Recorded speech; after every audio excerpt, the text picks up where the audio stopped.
à tous, aujourd'hui on se retrouve pour un tuto un peu spécial car à votre demande nous allons réaliser ensemble une pochette en tissu doublé.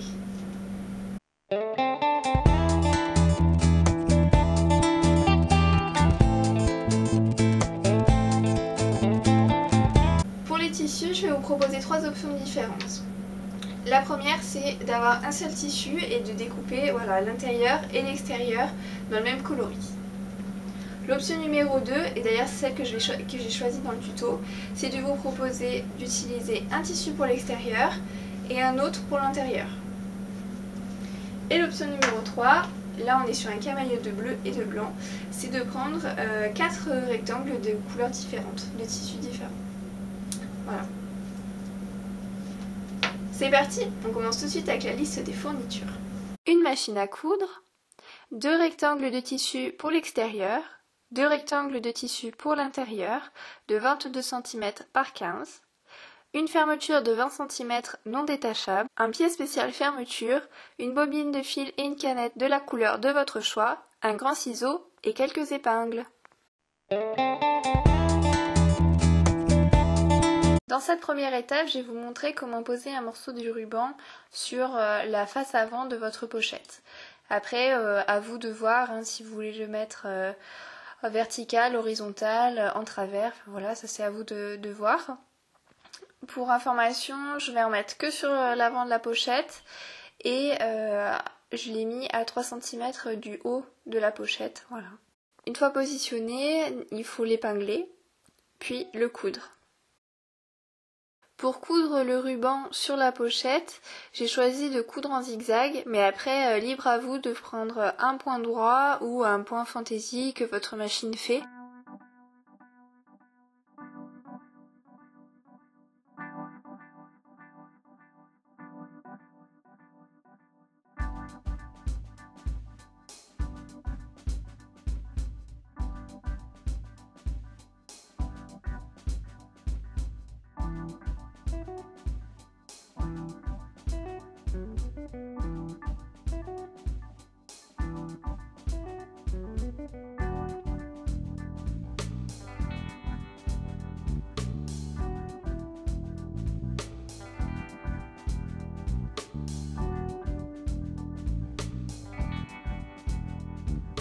Une fois que vous avez terminé de coudre le ou les rubans sur votre pochette, de mettre toute la déco que vous souhaitez, faites bien attention à découper tout ce qui dépasse des bords pour que ça soit égalisé avec le tissu du départ.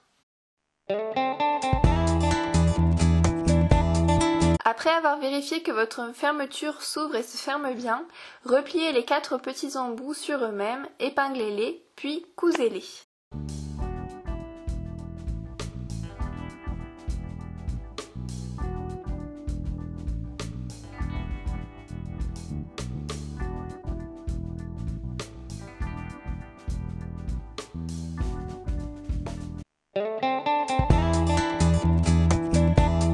Positionnez devant vous un premier rectangle de tissu intérieur, endroit face à vous. Puis ouvrez votre fermeture et positionnez-la au bord du rectangle en la centrant. Puis prenez un rectangle extérieur et positionnez-le endroit contre endroit avec le tissu précédent. Épinglez ensemble les 3 épaisseurs.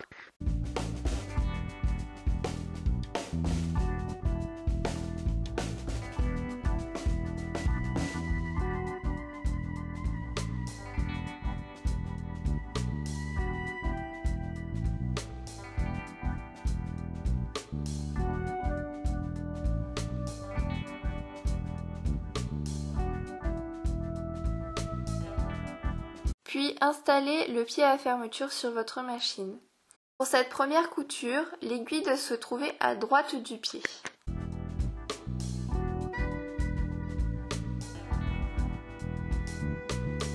Puis placez le tissu sous votre pied, en faisant en sorte que le bord du pied aille vraiment le long de la fermeture.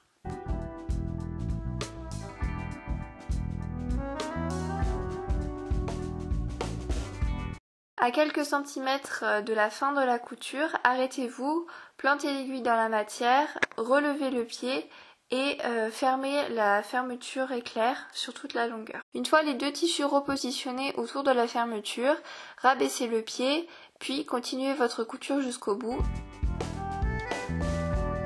Une fois votre couture terminée, n'hésitez pas à regarder en dessous et au-dessus de la fermeture si votre couture est jolie.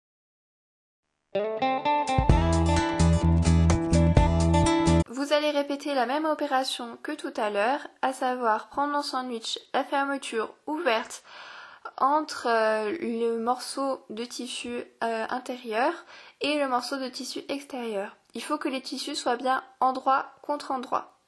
N'oubliez pas de cintrer la fermeture avant d'épingler.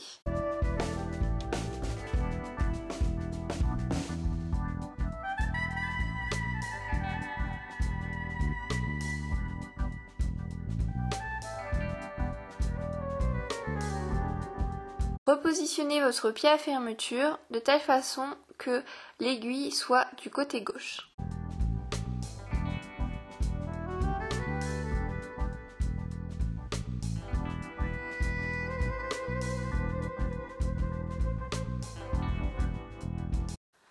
Comme tout à l'heure, à quelques centimètres de la fin de la couture, arrêtez-vous en enfonçant bien l'aiguille dans la matière. Puis levez le pied et fermez la fermeture sur toute sa longueur. Repositionnez après les différentes matières afin de finir votre couture avec plus d'aisance.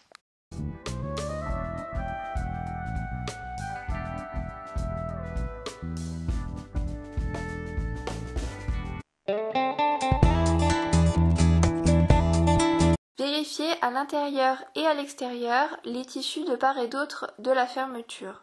Si vous avez des petits fils qui dépassent, n'hésitez pas à les couper. Puis épinglez endroit contre endroit le tissu intérieur d'une part, puis le tissu extérieur d'autre part.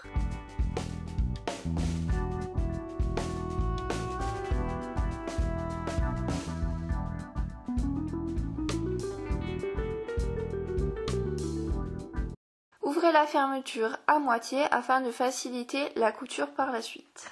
Attention à l'ouverture de la fermeture, il faut bien que les deux petits morceaux de fer soient en face pour une jolie finition. Après avoir épinglé les fonds intérieurs et extérieurs, épinglez maintenant les côtés.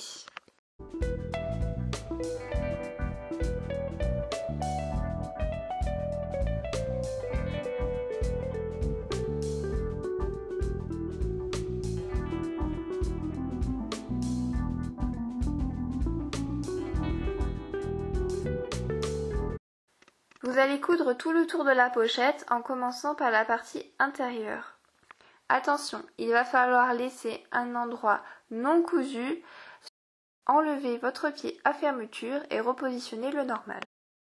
Pour cette couture, vous pouvez vous mettre à environ 8 mm du bord afin de ne pas être embêté sur les parties où vous allez rencontrer la fermeture. En arrivant au premier angle, arrêtez-vous à 8 mm de la fin de la couture, puis plantez l'aiguille dans la matière, levez le pied, faites tourner la matière, puis repositionnez le pied et continuez votre couture. Attention, en arrivant sur la partie où vous allez coudre la fermeture, il ne faut surtout pas passer sur les parties métalliques au risque de casser votre aiguille.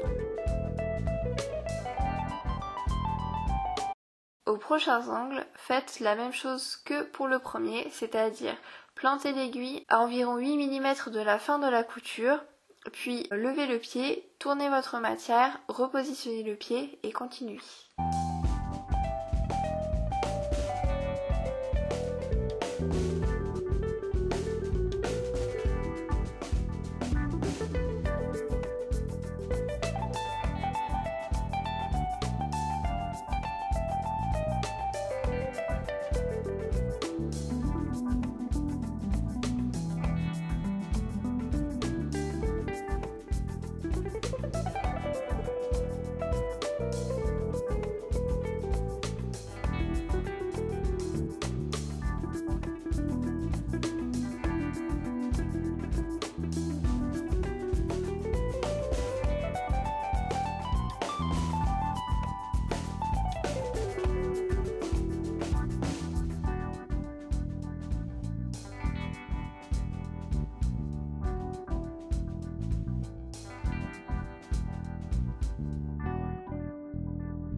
Vous allez pouvoir maintenant retourner votre pochette par la partie que vous n'avez pas cousue. Sortez délicatement le tissu, ne forcez pas pour ne pas casser les coutures.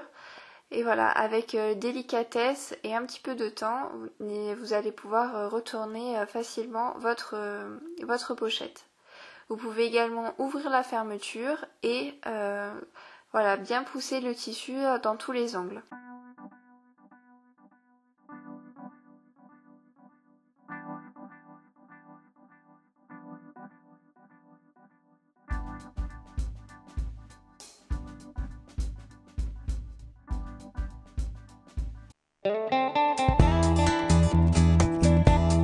Ça y est, on arrive à la dernière couture de la pochette, celle qui se trouve au fond à l'intérieur. Le mieux pour cette couture, c'est vraiment de coudre avec une couture nervure. Donc pour ceux qui ne savent pas ce que c'est une couture qui se trouve à 1 mm du bord. Voilà, vraiment le plus près possible du bord afin qu'elle soit le plus discret possible.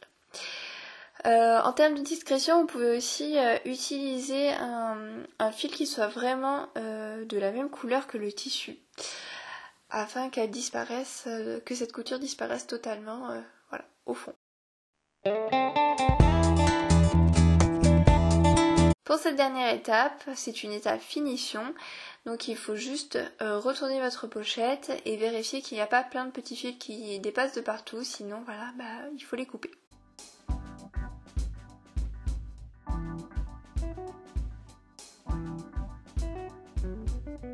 Voilà, votre pochette est terminée.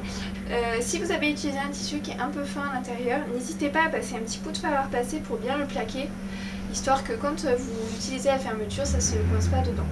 En tout cas, j'ai pris plaisir à faire un tuto à votre demande, donc n'hésitez pas dans les commentaires à me marquer s'il y a des choses que vous aimeriez bien apprendre à faire, et puis moi, voilà, j'essaye de m'adapter à vos demandes. Voilà, et puis si ça vous a plu, n'hésitez pas à vous abonner, à mettre un petit pouce en l'air et puis à en parler autour de vous. Et moi je vous dis à très bientôt pour un nouveau tuto.